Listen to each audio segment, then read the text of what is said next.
performance on this fragrance sucks. Does it? Or is it just the atomizer?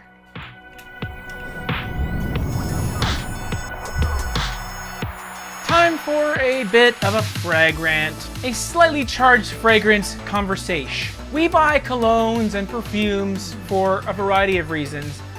Ultimately, I think the main thing though is how they smell. Now, your definition of what good smells like can range crazily. Smelling good can mean you want compliments from a lot of people. It could also mean you want to smell creative and artistic and different, unique. But a big part of smelling good is being smelt.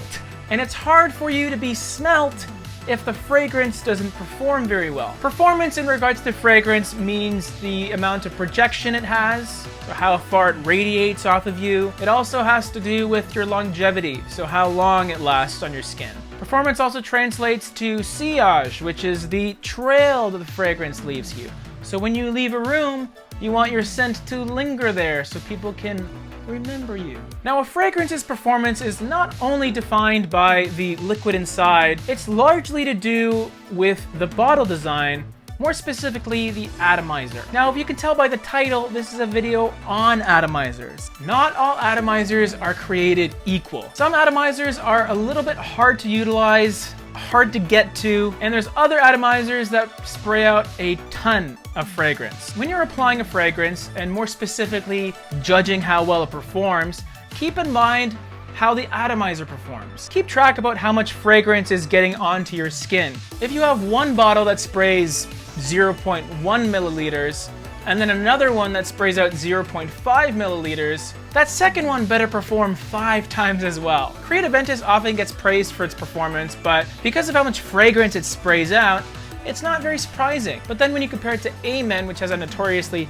finicky sprayer, it performs monstrously. So you can imagine what would happen if this juice came out of this sprayer. Now, you could argue that fragrance houses take into account how their sprayer performs. Amen intentionally made it a little bit harder to use so that you wouldn't overspray yourself. And Creed puts out a lot of fragrance so you use more and then buy more.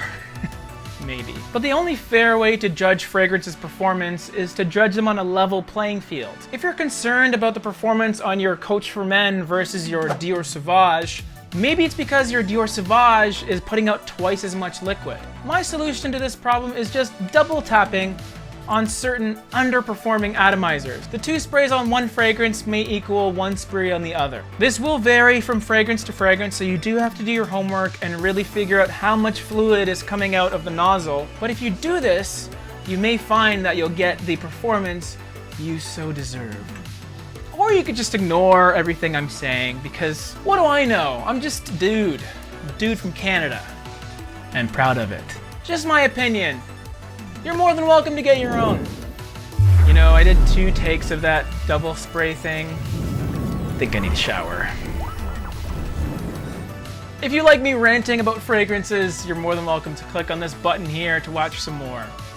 And there's some other content for your enjoyment too. See you later.